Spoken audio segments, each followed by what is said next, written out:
ये कहानी है लावा गांव की, जहां एक बहुत ही सुंदर जवान लड़का मोहन देर रात अपनी बाइक से घर लौट रहा है।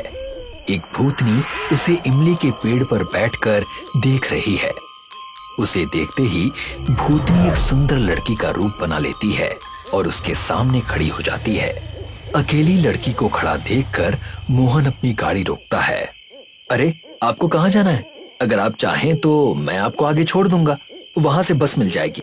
ये सुनकर वो भूतनी उसकी बाइक पर बैठ जाती है। मोहन बाइक चलाने लगता है।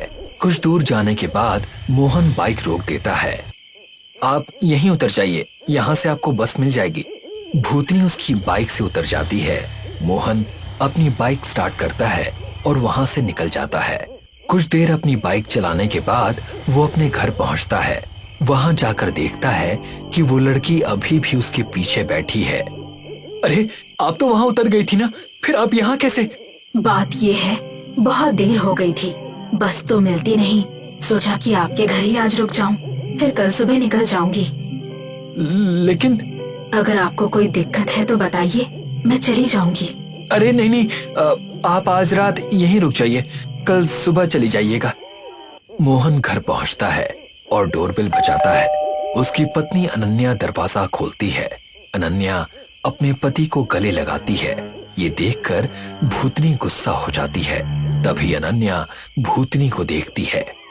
अरे, ये कौन है? तुम ही पूछ लो, मुझे तो अब तक कुछ नहीं पता। बस रास्ते में मिली, मैंने लिफ्ट दे दी। आज रात यहीं रुकेगी, कल सुबह चली जाएगी। आपका नाम क्या है? जी, सुकन्या। आप लोग बैठिए, मैं खाना लगा देती हूँ। अनन्या किचन से खाना लाने जाती है। तुमने मुझे बताया नहीं कि तुम शादीशुदा हो। आपने मुझसे पूछा ही नहीं। मुझे तुमसे शादी करनी है। क्या बात कर रही हैं आप? मैं तो पहले से ही शादीशुदा हूँ। तभी खाना लेकर अनन्या आ जाती है। क्या बात कर रही हो आप? वो पहले से शादीशुदा हैं। आपसे कैसे शादी कर सकते हैं? आप रात भर रुक जाइए, लेकिन कल सुबह होते ही अपने घर के लिए निकल जाना। अगर मोहन साथ जाएगा तो जाऊंगी, वरना मैं यहीं रहूंगी। कैसे नहीं जाओगी, मैं भी देखती हूँ। चलो निकलो यहाँ से। जैसे ही अनन्या भूतनी को घर से भगाने लगती है, भूतनी को गुस्सा आ जाता है और वो अपने असली भूतनी वाले रूप में आ जाती है, जो काफी पतली, लंबी, काली दिखती है। चेहरा पीला, सूखा हुआ, डरावना लगता है। ये देखकर अनन्या डर के मारे थर थर कांपने लगती है। शकचुन्नी! शकचुन्नी भूतनी अपने हाथों से अनन्या का गला दबा देती है। अनन्या का पति मोहन उसे बचाने आता है, लेकिन शकचुन्नी अनन्या को नहीं छोड़ती, उसका गला दबा देती है। अनन्या वहीं मर जाती है। शकचुन्नी अनन्या को मरा हुआ देखकर भयानक आवाज में हंसती है। वो हंसी पूरे लावा गांव में गूंजती है।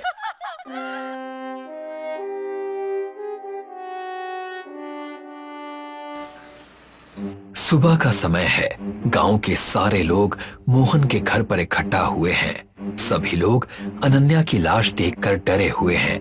उसकी लाश देखकर ऐसा लग रहा है जैसे किसी भूत ने उसे मारने के बाद उसका खून चूस लिया हो। अनन्या का चेहरा पीला पड़ा हुआ है। कल वो भूतनी मेरे घर आई थी, मेरी बहू को मार डाला और मोहन को अपने साथ ले गई।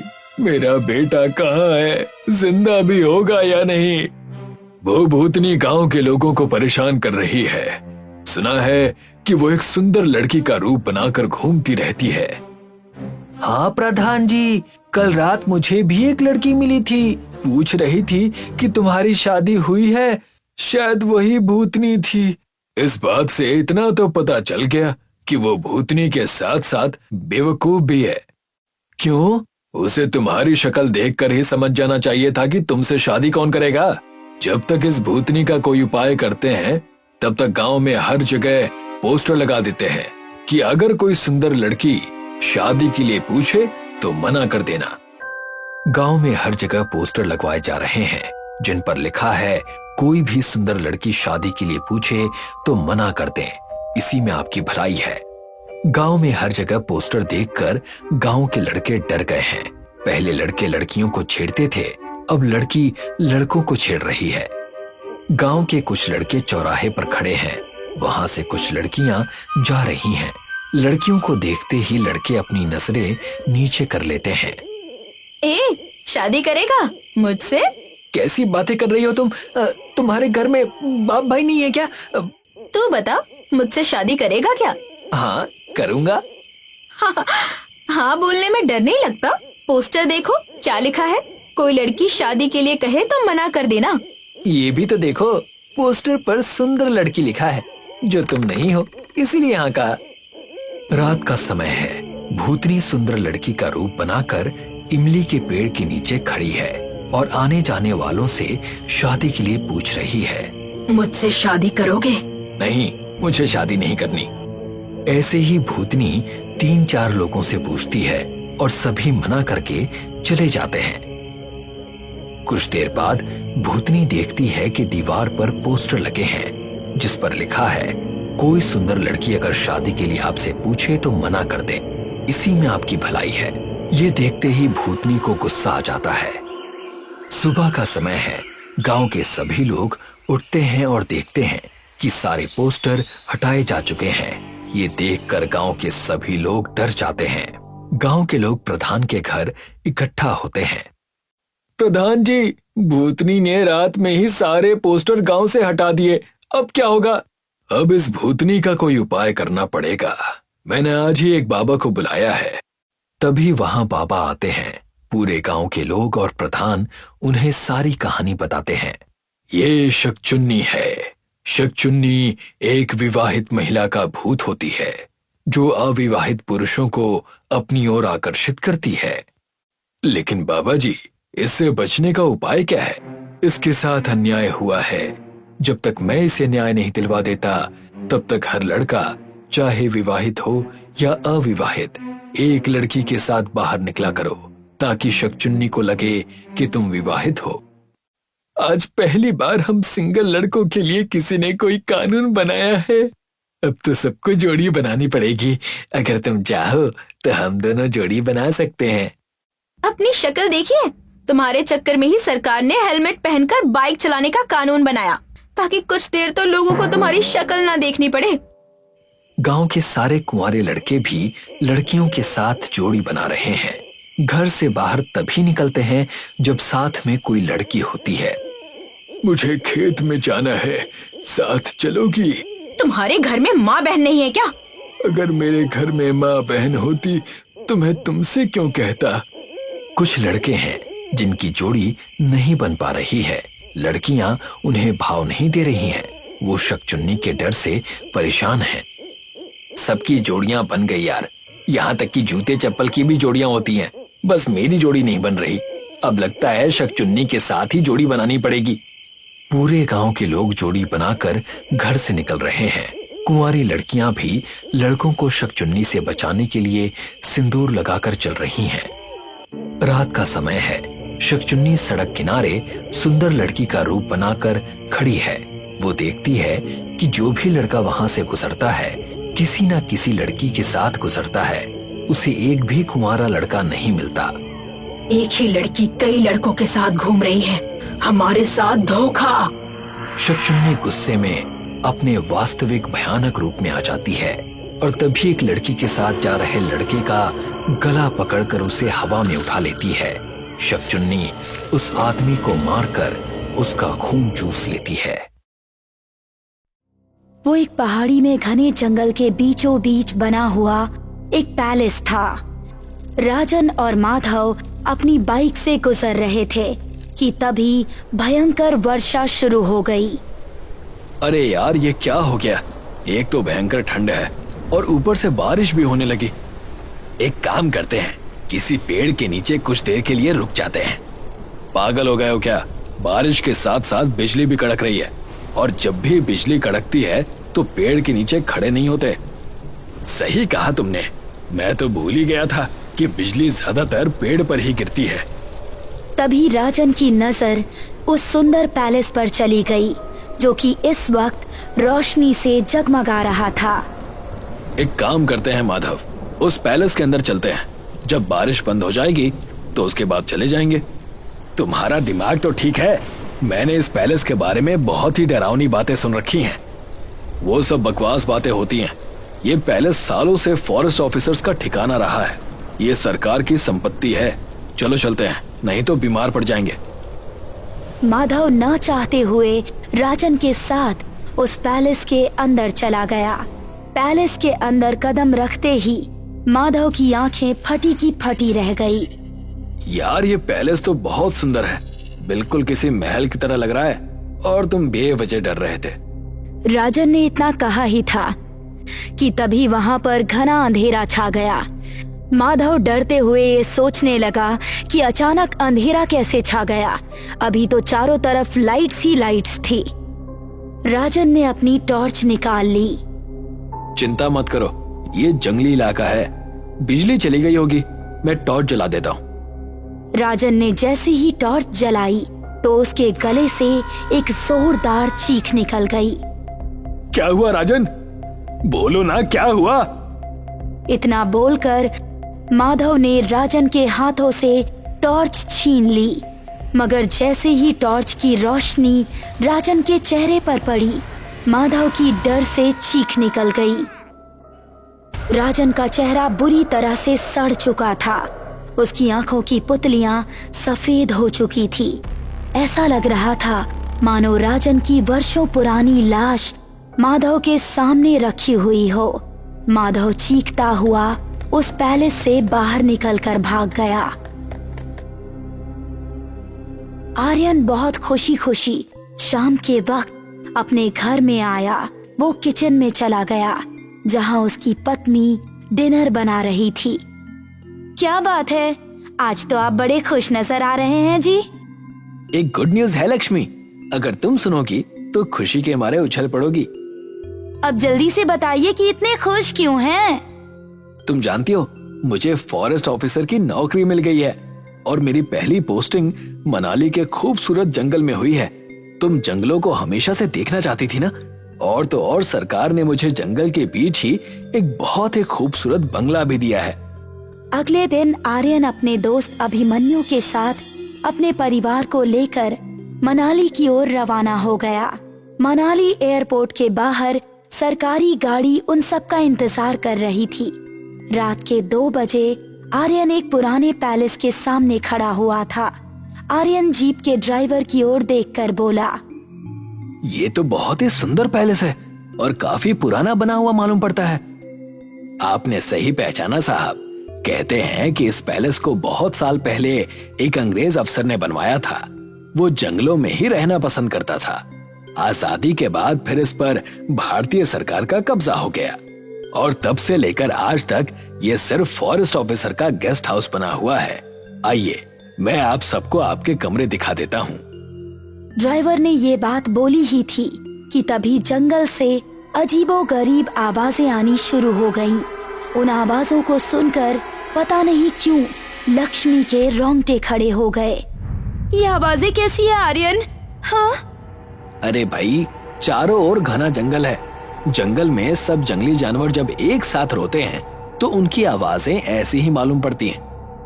मगर आर्यन ने देखा कि उन आवाजों को सुनकर ड्राइवर का चेहरा डर से पीला पड़ गया है। आर्यन ने ड्राइवर की ओर देखकर कहा, इतनी ठंड में तुम्हारे चेहरे पर ये पसीना क्यों? मगर ड्राइवर ने आर्यन की बात का कोई जवाब नहीं दिया। उसने जल्दी से आर्यन की ओर देखकर कहा, आइए साहब, अंदर आइए। रात के समय में कभी कभी जंगली जानवर इस पैलेस के आसपास भी आ जाते हैं। इतना कहकर वो बड़ी ही फुर्ती से उस पैलेस के अंदर घुस गया। आर्यन और उसका परिवार उस ड्राइवर के पीछे पीछे उस पैलेस के अंदर चला गया। वो सब एक बड़े से हॉल के अंदर खड़े हुए थे। अरे वाह, इस हॉल में तो आतिशदान भी है। वो क्या है ना साहब, यहाँ रात में ठंड बहुत बढ़ जाती है। वैसे आप लोग कुछ खाएंगे? नहीं, हम सिर्फ सोना चाहते हैं। वैसे तुमसे एक बात तो मैं पूछना भूल ही गया कि इस पैलेस को अंग्रेज ने बनवाया था। ये तो तुमने बता दिया, मगर उस अंग्रेज का नाम तो तुमने बताया ही नहीं, क्योंकि वो मायने नहीं रखता साहब। फिर भी जहां तक मैं जानता हूं, इस पैलेस को फिलिप नाम के किसी सन की अंग्रेज ने बनवाया था। आप लोग मेरे साथ आइए, मैं आप सबको आपके कमरे दिखा देता हूँ। आप सब वैसे भी बहुत थके हुए लगते हैं। ड्राइवर उन सबको बालकनी की ओर ले गया, जहां बड़े बड़े 2 कमरे बने हुए थे। ड्राइवर ने आर्यन की ओर देखकर कहा, सभी कमरों के अंदर भी आतिशदान जल रहे हैं। आपके आने से पहले कालिया ने इन कमरों की साफ सफाई करवा दी थी। कालिया कौन? हमें तो यहाँ कोई नजर नहीं आया। वो यहीं पास के गांव में रहता है, सुबह तक आ जाएगा। अब मेरी भी आपसे मुलाकात दोपहर के वक्त में ही होगी। वैसे भी आप परसों से ही ड्यूटी ज्वाइन करेंगे, तब तक आराम की नींद लेकर अपनी सारी थकान उतार लीजिए। इतना कहकर ड्राइवर वहां से चला गया। अभिमन्यु ने अपने लिए एक अलग कमरा चूज कर लिया। आर्यन और लक्ष्मी एक अलग कमरे में चले गए। लक्ष्मी को बिस्तर पर लेटते ही नींद आ गई। कुछ देर बाद आर्यन को बाहर भयंकर बिजली कड़कने की आवाज आने लगी। आर्यन ने खिड़की से बाहर देखा। बहुत तेज बारिश हो रही थी। तभी आर्यन के कानों में बाहर किसी के कदमों की आहट टकराई। इतनी रात में बाहर कौन हो सकता है? कहीं अभिमन्यु तो नहीं है? आर्यन ने आहिस्ता से दरवाजा खोल दिया। बाहर कोई भी मौजूद नहीं था। तभी आर्यन की निगाह फर्श पर चली गई।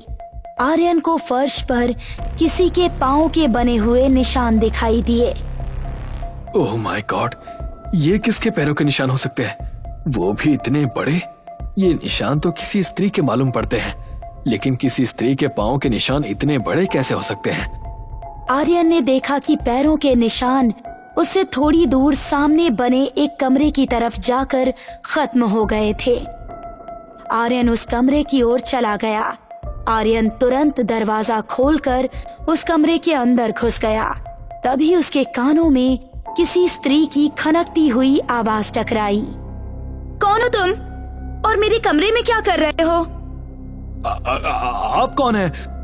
सवाल ये नहीं है कि मैं कौन हूँ, सवाल ये है कि तुम कौन हो और मेरे कमरे में क्या कर रहे हो? मुझे तो आपके बारे में किसी ने नहीं बताया। क्या मतलब है? तुम्हें मेरे बारे में किसी ने नहीं बताया? आर्यन एक ही सांस में उस स्त्री को सब बताने लगा कि वो एक फॉरेस्ट ऑफिसर है जो कि अपनी पत्नी और अपने दोस्त के साथ वहाँ पर आया है। शायद वो लोग मेरे बारे में तुम्हें बताना भूल गए होंगे, लेकिन कोई बात नहीं। बरसों बाद मेरे कमरे में कोई इंसान आया है जिसे देखकर मुझे बहुत अच्छा लगा। अब तुम जा सकते हो। उस सुंदर स्त्री की बात सुनकर कि तभी वो स्त्री से बोला, मैंने कुछ देर पहले अपने कमरे के बाहर किसी की चहलकदमी की आवाज सुनी थी। जब मैं बाहर की ओर आया तो मैंने फर्श पर अजीब से बहुत लंबे और चौड़े पांव के निशान बने हुए देखे, जो कि तुम्हारे कमरे तक आ रहे थे। तुम्हें कोई गलत फहमी हुई होगी। आर्यन नजरें नीची करके उस कमरे से बाहर निकल गया। अब फर्श पर कोई निशान मौजूद नहीं था। आर्यन अपने कमरे में जाकर आंखें बंद करके लेट गया। अगली सुबह आर्यन की आंख लक्ष्मी के झिकझोरने पर खुली। मुझे अभी सोने दो लक्ष्मी, सुबह सुबह मत जगाओ। दोपहर के 2 बज चुके हैं मगर तुम्हारी नींद पूरी ही नहीं हो रही।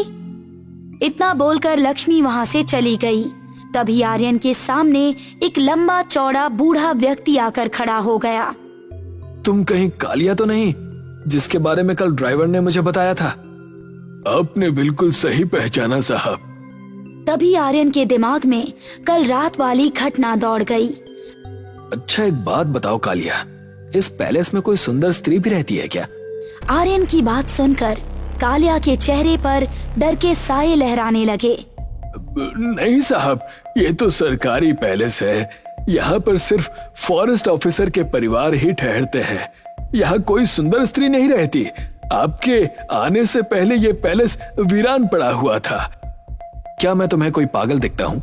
कल रात मैंने इस पैलेस के दूसरे कमरे में एक सुंदर स्त्री को देखा था और मैंने उससे बात भी की थी। आइए मेरे साथ और मुझे वो कमरा दिखाइए जहां वो स्त्री आपको दिखाई दी थी। आर्यन तुरंत कालिया को उस कमरे के अंदर ले गया। कमरे को देखकर आर्यन के आश्चर्य का कोई ठिकाना नहीं रहा। उसने देखा उस कमरे में धूल मिट्टी के अलावा और कुछ भी नहीं था। ऐसा कैसे हो सकता है कालिया? इस कमरे को देखकर तो ऐसा लगता है जैसे कि बरसों से इस कमरे में किसी इंसान ने कदम ही ना रखा हो। तभी आर्यन की नजर दीवार पर लगी हुई एक पेंटिंग पर पड़ी। यही वो लड़की है जो कल मुझे इस कमरे में मिली थी। आर्यन की बात सुनकर कालिया और ज्यादा बुरी तरह से डर गया। ऐसा मुमकिन नहीं है साहब। आपने शायद देखा नहीं कि इस पेंटिंग को इस पैलेस के मालिक फिलिप ने अपने हाथों से बनाया था और उसे मरे हुए ही लगभग 100 साल से ज्यादा हो चुके हैं।